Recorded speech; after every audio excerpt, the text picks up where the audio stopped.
All right, good morning and welcome everybody. I am Mr. Elliott and this is the day, Thursday and Friday, first, second, and third period forensics. Today what we are doing is starting our project where we are going to be working on the first step of crime scene processing fundamentals, and that is going to be creating a crime scene sketch. A sketch of a crime scene is going to be the location where a crime was committed. It can be indoors, it can be outdoors, it can be the entire house of an indoor area, it can be a specific room or a place within that room. If it's outside, it can be a park, it can be a backyard, a front yard, wherever it is that you have established the boundary for that crime having occurred. Remember, it's always going to be somewhat vague where the boundary of a crime scene exists. It's not always going to be a defined area. It may not be a wall, it may not be a fence. It is always going to be contextually dependent upon the area that you're searching and the type of crime that is involved. Where it is that all of the evidence has been left, what the state of the conditions of the area where the evidence has been left, all needs to be documented on the crime scene. That is not done until all the prior steps of the 7 S's of crime scene processing have been followed. What we have here, this is a residence. This is my house. I am on the second story. This is the loft location. This is an area where a crime has been committed. This will be my crime scene for today. What I will be doing today is videotaping the proper way to record all of the necessary information that you will need to record on a crime scene sketch. That will include all of the necessary details that are relevant to the crime. I'm going to be moving through the crime scene in an attempt to not disturb or to disturb as little as possible of the scene. Remember, anytime that you're interacting with this area, you're going to be leaving remnants of your moving through the area. Anything that you interact with will be altered. I will be leaving footprints on the floor, so to prevent any excessive hair loss or oil deposition or footprints from being left, anything that could be traced back to the investigator, which is what we're trying to eliminate, any contamination of the crime scene. I'm going to be wearing socks during this time. I'm not going to be wearing gloves because I'm trying to show you the best way to handle things and the best way to, and I'm going to be videotaping too, to be honest. It's going to be difficult to do the controls. Fair bit of warning before we get started. I will be doing this all in one continuous video.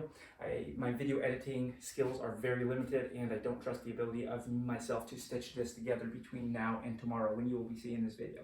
So this will be one continuous video. If you need to return 2 parts of it, my recommendation is that you just jot a note down at what time certain things occur, and then you can skip back to those when you begin your crime scene sketch for additional clarification.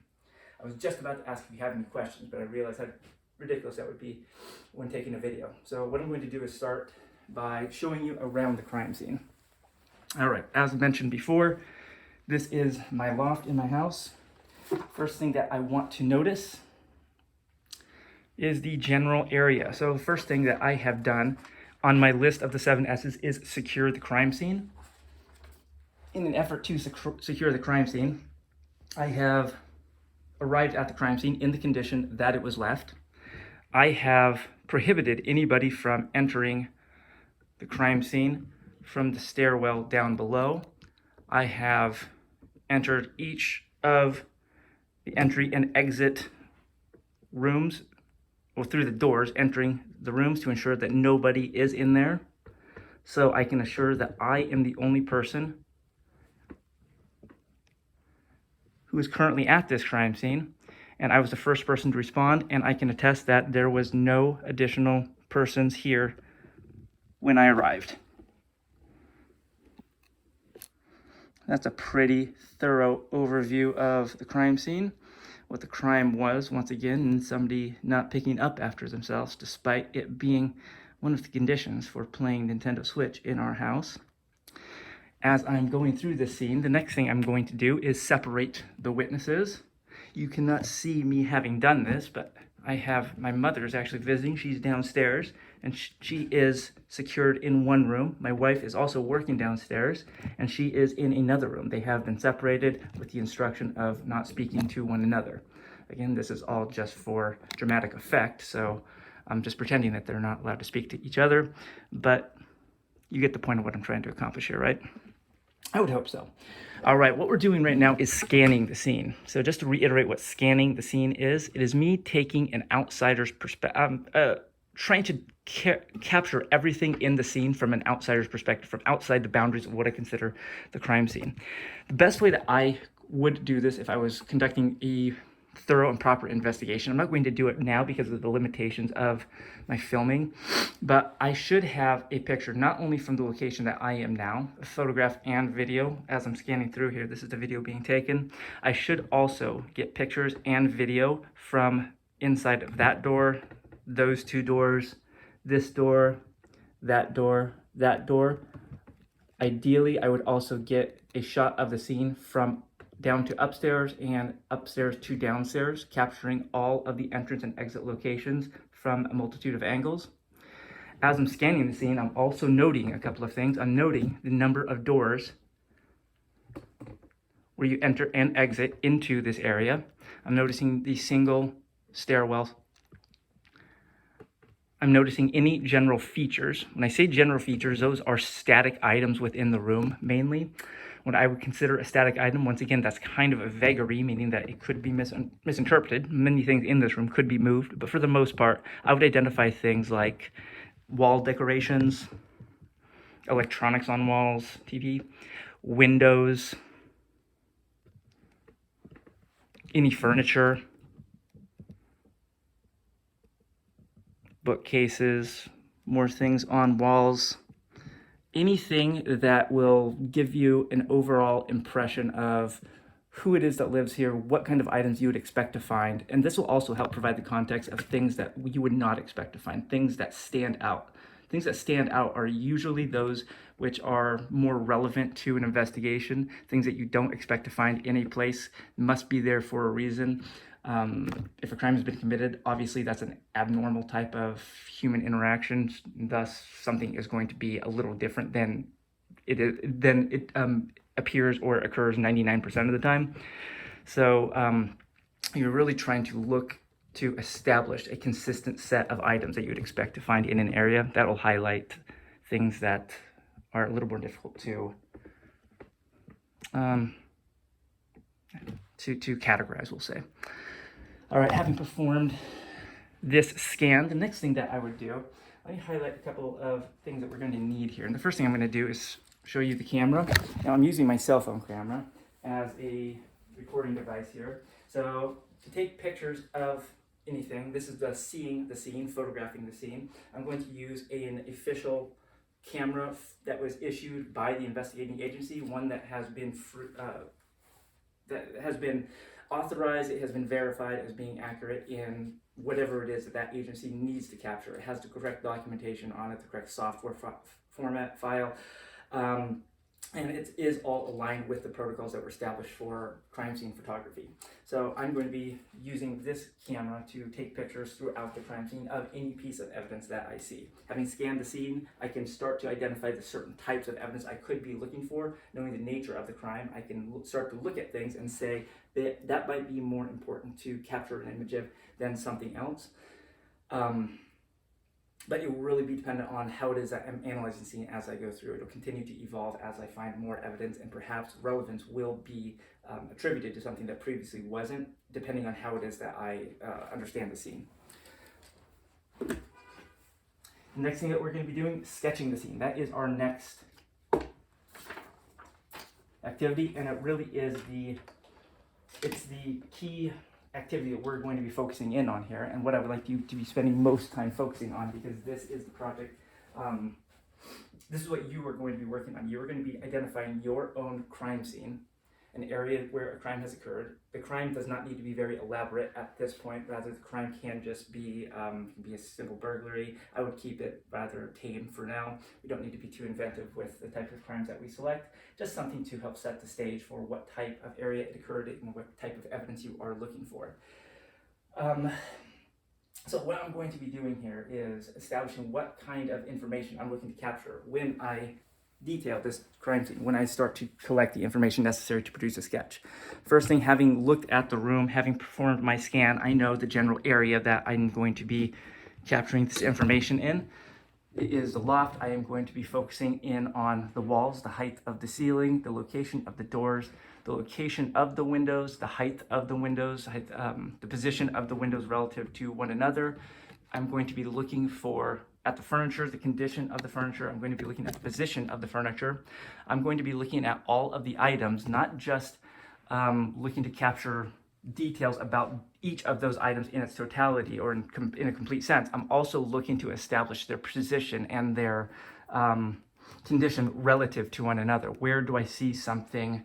And if I'm looking at the sketch and looking at a picture, do they agree? Do I see the shape, the size, and the location of things one after another appear in the correct spot? If I'm not seeing that, what is the justification for that? Can I make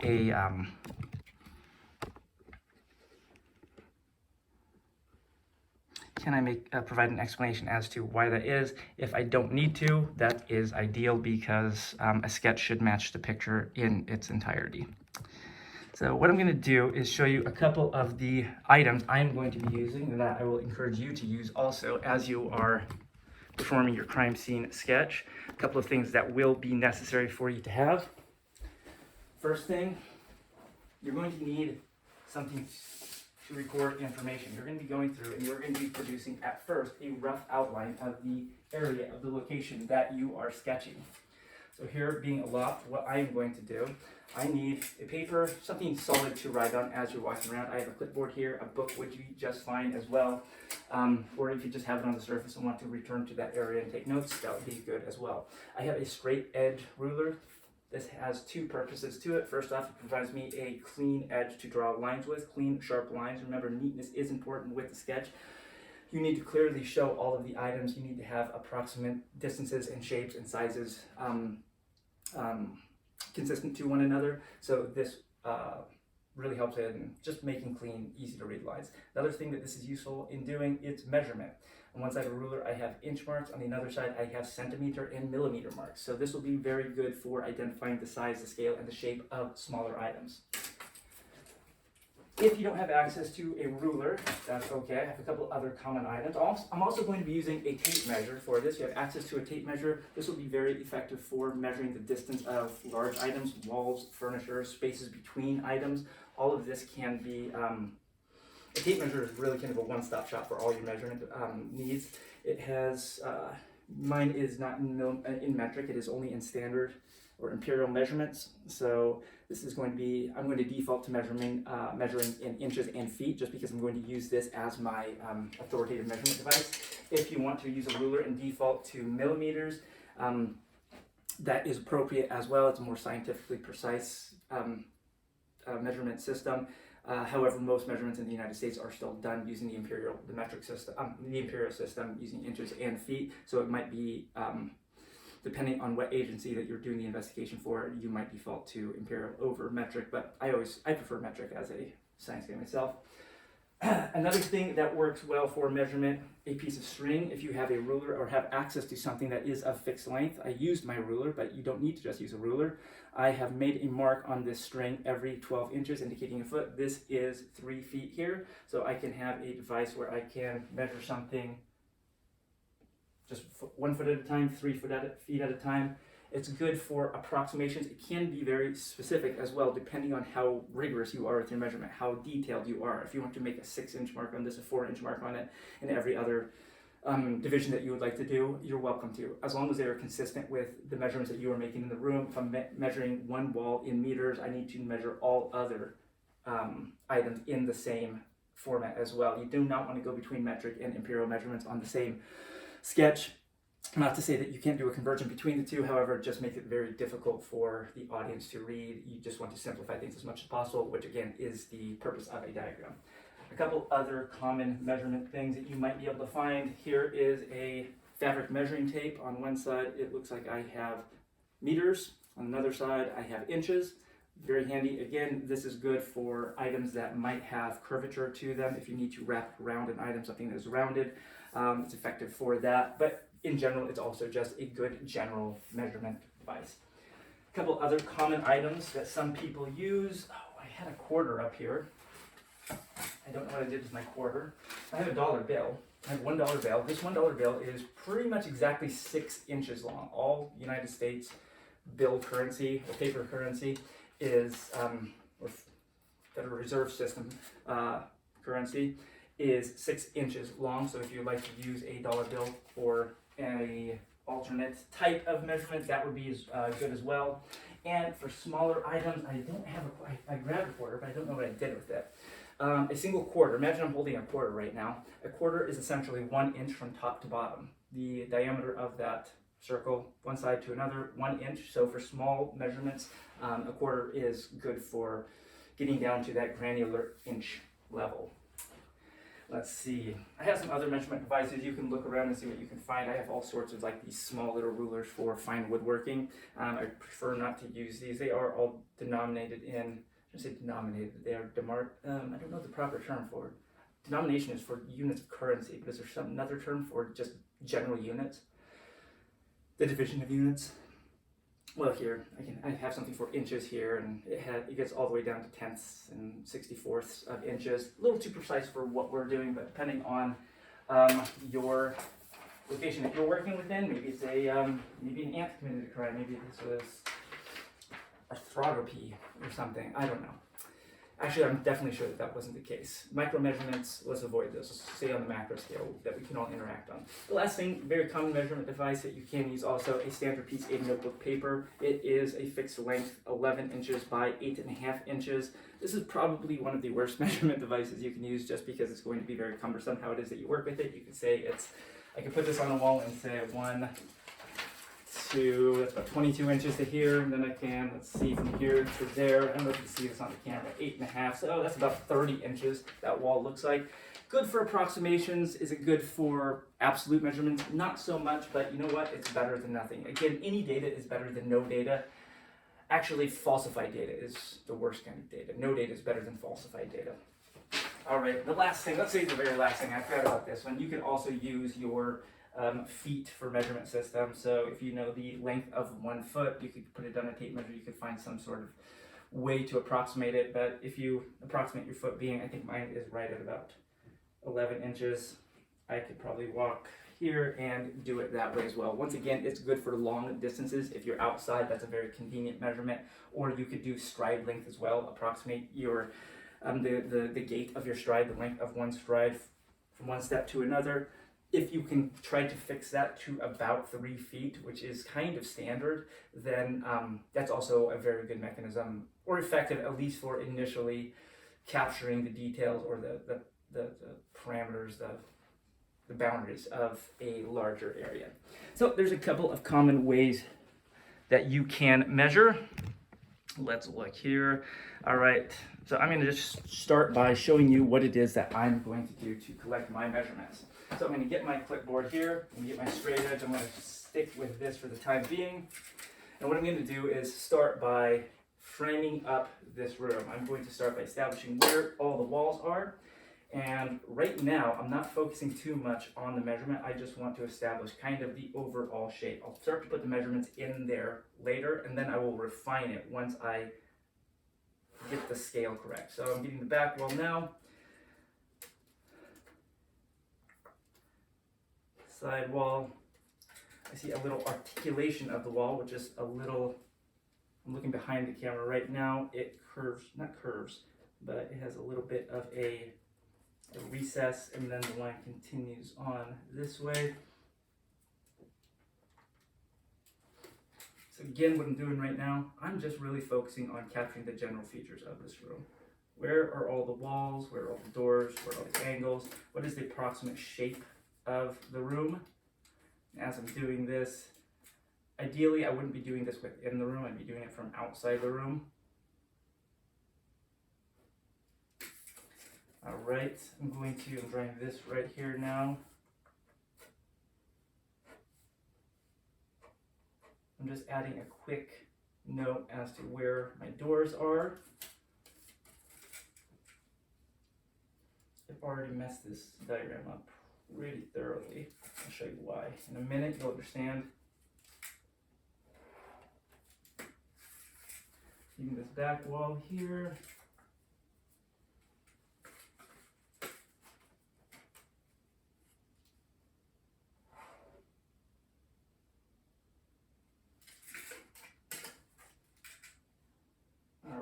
let's see. I know it looks like I'm just, it doesn't look like I'm doing much right now. I'm drawing, sorry. Trying to sketch this. I'm doing it in real time because I just don't want to mess around with doing the video edits. I think if I do the video edits, it's really going to, and try to, you know, tie all the videos together. That's just not something that Mr. Elliott's going to be effective at doing today.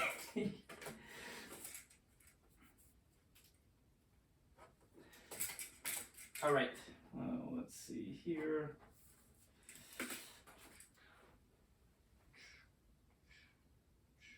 Oh, messed up the location of a door.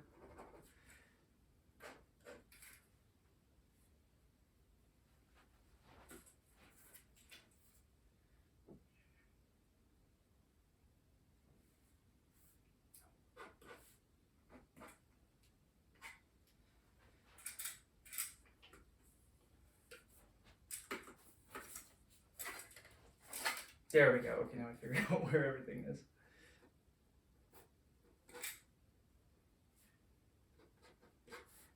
Thanks for bearing with me here.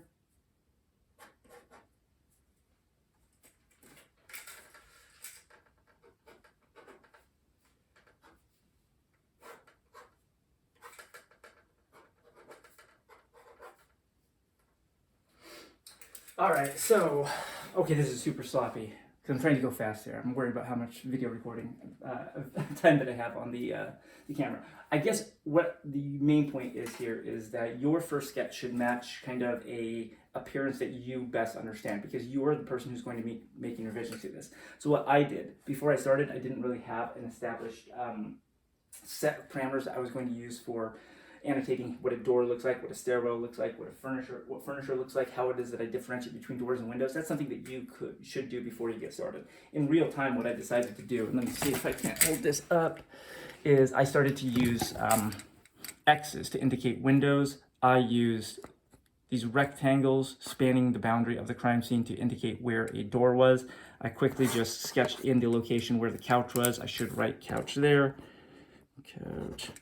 End table, ET, end table. This is bookcase, their door. I have another window there. I'm going to say window, X equals window. Again, these are just notes for you. This equals door. All right, so I have a couple of general features of the room that I've noted now. So in addition to this, what I should do is start to locate and identify the evidence. Here, the evidence, this being a crime of somebody not having put away their towel prior to starting playing Nintendo Switch. I'm trying to find out who it is that did this by analyzing the type of evidence. So let's take a look here. I have a towel on the ground. Well, that is the key piece of evidence that I should be focusing on, because this is a crime about not putting away your towel. So I'm going to go look to note where the towel is. I'm looking at it. I'm noticing its general overall shape. I'm drawing it on the sketch where it is. I am noting it relative to all the other locations in the room.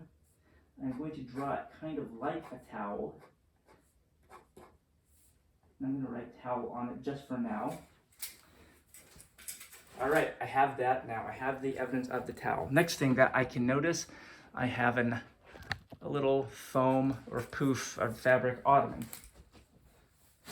Ooh, I shouldn't have touched it. I pretend I didn't do that. But I'm going to note where that is. I'm going to note its position relative to the towel. So I'm drawing that in here now. Writing ottoman or footrest. Maybe it's footrest. That's the best way to call it. This is a footrest. All right, a couple other things that I should be noticing. Again, I'm thinking relevance to the crime scene here.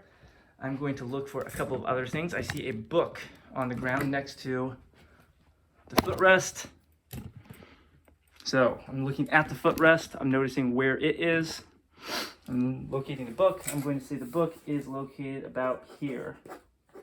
Making it look like a book, putting details that appear like a book. I'm making sure it's the approximate size of the ottoman. Actually, a relative size is appropriate to the size of the ottoman as displayed there. A couple other things I'm noticing. Going to the couch. On the couch, I see a remote control and I see a Nintendo Switch controller. So I'm going to note what those are. Once again, getting their approximate size here. Noting where the position of the remote is. Putting the remote here on the couch. the Nintendo controller. I'm drawing a Nintendo controller in the approximate size here. Run some buttons on it, the little control sticks, boom. Writing up what that is.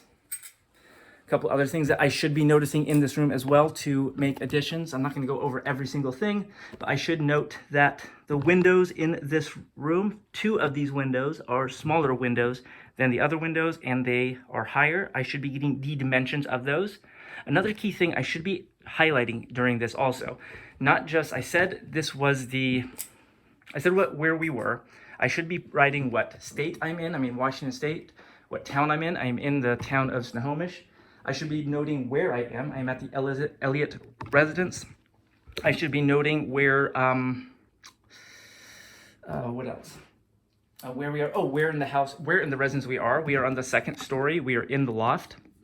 I am noting who it is that's doing the sketch. Mr. Elliott, which agency I am associated with, what date it is, what time of year it is. That will capture on the date, but also the time of day. Now, the time of day is necessary because you can look, and this is it's a bright sunny day. If we know something about the time of the crime that it occurred, and we know something about the conditions of that day, what was the general weather, what kind of light was available naturally because of the sun, were the lights on, were the lights off, any of that detail, those are all necessary pieces of information. This can give you some information about the crime because it could tell you something about when it happened or what the area looked like from an illumination standpoint. It's very important that we see things in the correct lighting. If we don't, we're not replicating the situation of the crime or getting an idea of how it is that, what time of day the crime occurred, so what things would have looked like at that time. All right, so once again, important things to note: the size of windows, the size of the height of the windows, the width of the windows, maybe even how it is that the windows open, whether or not the windows open. These 2 windows here, I would note that those 2 windows do not open. This window over here does open. It opens vertically, top to bottom. Take a look over here. A couple other things that we should be noting that I haven't yet. That's all that I'm going to focus on right now. So the next thing that I would be doing with this evidence is I'm going to collect a little bit more detailed information of the evidence. So here I still have my recording devices. What I'm going to start doing is establishing the size of things. So I want to start by establishing the size of the room. Now that I have everything that I want to capture, I'm going to go to every single wall, and I'm going to start measuring these and adding these measurements to the place on the sketch that corresponds to that wall. So for this wall here, I'm going to say it is from the end of the wall to the opening of this door, it is 33 inches. So I will find that wall on my sketch, and I will say from this location to this location on my sketch, that is 33 inches, noting that wall. When I note the distance of something, I like to use an arrow, something like this, to show where the measurement starts and where the measurement ends. I like to put the measurement in the middle of that to indicate that that is the span in which is being described or demonstrated. Next thing, let's see here. I also need to capture the size of this entryway next to the door so I can continue on that measurement. So for that wall, from this area to this, it looks to be about a 32-inch opening. So on that wall, 32 inches. Paper rustling in the back is because I'm making these measurements. I'm going to show you what just a measurement for that wall should look like.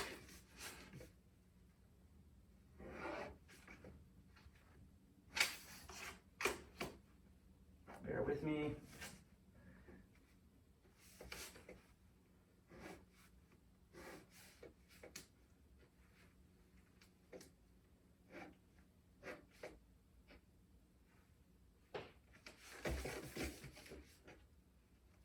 Just recreating that wall really quick.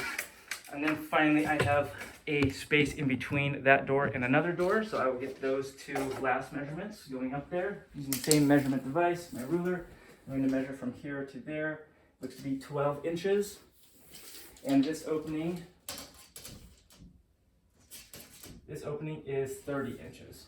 And then I have this space to the corner, which is of the wall. I'm going to say that's about 2 inches. Let me show you what that will look like on my updated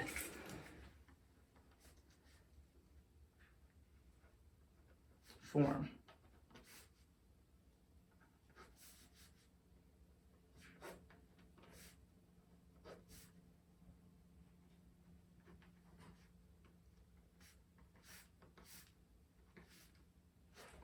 All right, so on my form, what you see here is this. I have the 30 inches that corresponds to the space between this corner and the edge of that door.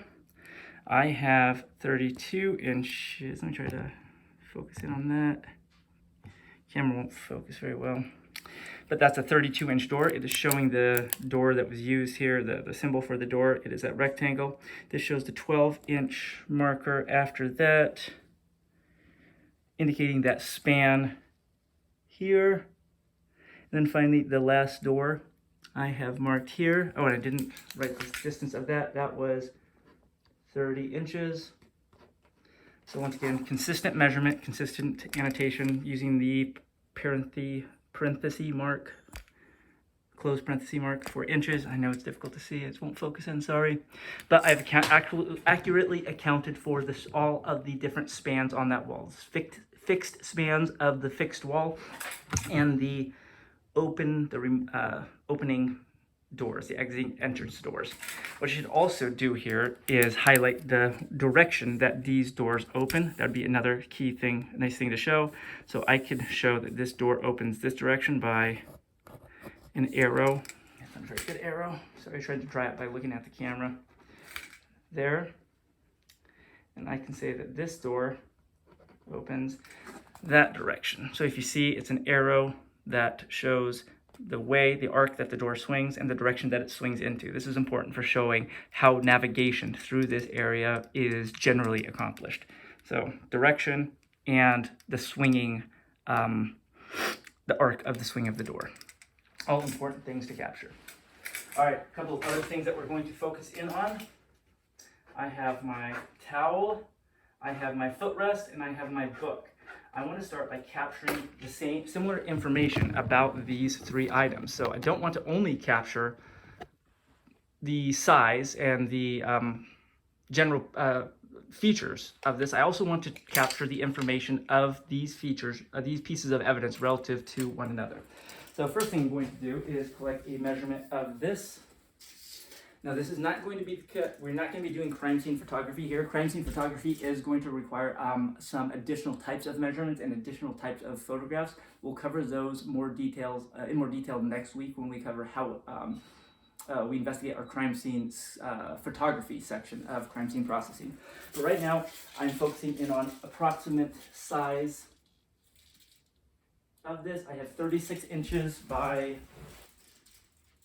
this would be about 20 inches, so I will note that on 36 inches by 20 inches. So I have towel measurements. For the footrest, it is 18 circular, so I'll add that measurement. 18 inches, and then last thing, the book. 10 inches by 8 inches. So now I have all my measurements. Once again, I'm going to be doing much more precise measurements and much more precise documentation of the evidence later on. But for this time, I'm just focusing on, again, the things that I need to add to my sketch. Next thing that I want to do is get positions of things relative to one another. And remember, I'm omitting a lot of things. I should have a measurement of this couch, the distance this direction, the distance this direction. I should have a measurement of the height too. As long as you're here capturing the information. You should have a measurement of the end table. Sorry, you can see that when I was doing that. You should have a measurement of the couch, this distance, this distance. You should have a measurement of the end table. Here I have a TV on the wall. You should have a measurement of the TV. Something about the position of the couch relative to the TV will tell you about the function and use of that room. I did not put that thing in my sketch. That should be there. Obviously the deer mount should be there as well. And a couple of things I'm missing, as much things as you can add without over cluttering your sketch, that is going to be really your mission there. Again, while you're preserving the scene. Next thing with the evidence, again, the relevant evidence, I want the distances from one another. So here, I'm putting this down, and I can see that this towel is about 24 inches away from that ottoman. So the distance that I measured to, what did I say, 20 inches? Let's just pretend that's what I said. I think that sounds about right. That's what that is. Then I'm going to get the distance of this footrest, the edge of the footrest to the book. It looks to be about 18 inches. 18 inches there. And then the next thing I want to do is the distance of things relative to the furniture. Another thing, so I have my couch here. I should have a measurement of the couch, but I want a measurement of at least one of the items from something else here. So to the couch, it's 16 inches, but then also from the wall, it looks to be about 54 inches. Now I just really quickly did that measurement. You should be more precise with yours. So I said 54 inches from the footrest to the wall.